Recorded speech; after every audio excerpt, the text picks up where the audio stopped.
Now you're watching Morning Live. Good morning to you. Local writers have just proved to be South Africans' favorites, and they currently top the list of bestsellers according to Kalahari.com, a South African online bookstore. South Africans' appetite for South African literature confirms the expression local as lekker, with 8 days in September topping the list at the moment. Jaco Aucamp is the category books manager at Kalahari.com, joins us now from our studios in Parliament in Cape Town. Jaco, good morning to you. Welcome to Morning Live. Good morning, good morning. It's good to be here, and it's true what you're saying about local is lekker. There's no dispute there when it comes to looking at how the sales are doing for our South African authors. Yeah. How did Kalahari.com arrive at these findings? Was there a form of a survey or research conducted? Well, we just obviously being a company, data is very important, and we track our sales and trends by everything from the language, from the subgenres, the author, the territory. So we can basically see in detail where the sales are coming from, where they're going, and how the trends are growing or declining in certain genres. And as we see in the South Africa market, local content is doing very well for us, and it's growing aggressively, and it's competing very good on the international game, giving a punch to all our international authors as well, that we are very proud of as well. Over what kind of period is this now? Is this over a 12-month period, over 24 months? Well, if you look at it, South Africa writers, it's not new to the game. We can go as back as James Coetzee and obviously this Grace that won a Nobel Peace Prize. Look at Deline Matthias and Antjie Kroks. Going forward at 20, the local authors had a prime spot at the London Book Fair. Of course, we always had content to write about. South Africa has no shortage of content, as you know, our rich history. And for the last 3 years' sales, if you look at even the festive season, Cap in the Cauldron was a top seller in 2009. In 2010, it was Michelle Gibbs. Last year, obviously, our top book, Victor Manfield, sold humongously. We sold units that shadowed any international author that brought when you say that, that time. How many units are you talking about? We're talking about thousands here. Kalahari itself, we're tracking easily over the 3,000 per one individual title. But if we look at the book market as a whole, and we can see obviously the entire South Africa panel sales, and there you really see how well we're doing against other international players. Yeah. Is it a particular subject that sells well?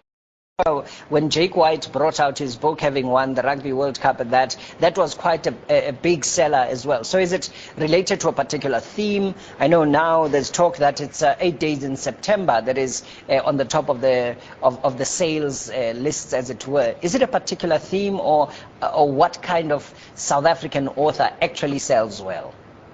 Well, we have been seeing that obviously sport biographies are doing very well for us, and true crime is doing phenomenal for us. Non-fiction obviously taking the lead by far when it comes to South Africa content. Yes, 8 Days in September by Frank Chicane did remarkably well.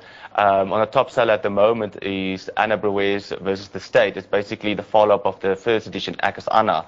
So it over and over proves to us that, South Africa authors and South Africa related content where people can associate with ideas and expressions in our own culture, they do very well. And not just on the physical, but platform. We launched our Gobi e-reader that did phenomenal for us, and ebook sales match our physical sales when it comes to these local titles that are doing so well. Yeah, just looking at the sales themselves, do you find that they sell at a particular time? Is it early when the book has been launched, or are they able to keep sort of the trend going for an extended period? Well, if you look at, for instance, John van der Spey's Spud, that is the top-selling book by Lifetime in South Africa. It has rivaled any other international author. It's a top seller since the day it has been released, and it's selling. It's basically what we call an evergreen. It will continuously sell, and we get numerous titles like those in the local market that just keeps on selling. We've got the Nadine Gordemeyers, obviously I said James Coetzee, the Andre Brinks. They keep on selling because people like the content. And now recently we've seen also new titles like The Lolly Jacksons, 8 Days in September, like you mentioned. Even Storyman is making a big comeback in the market. It's all local, all relative, and it's selling, and it will keep selling. You know, it's very good titles and good authors. Okay, all right. Jaco Aucamp, thank you very much. Category manager at Kalahari.com, joining us talking about South African authored books really doing well on the sales in the sales area and outdoing international authors in this market. Thank you very much, Jaco, for joining us this morning.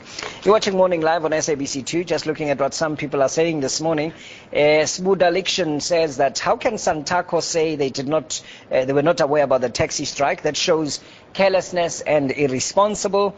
Tweeting at Mbuli Vuyo again, it's Godliff who says he is back, the great one from the north. Not clear what that refers to.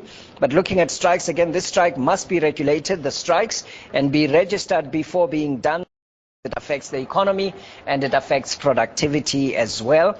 One last one, Mendingwane at Mbuli Vuyo. Yesterday's protestation was bad.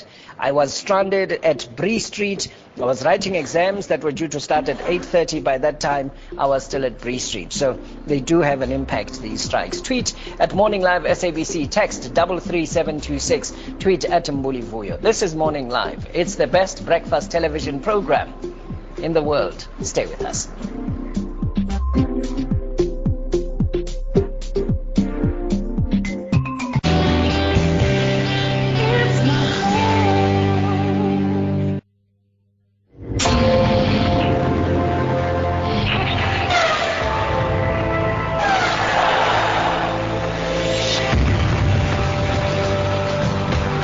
Sharpen your senses.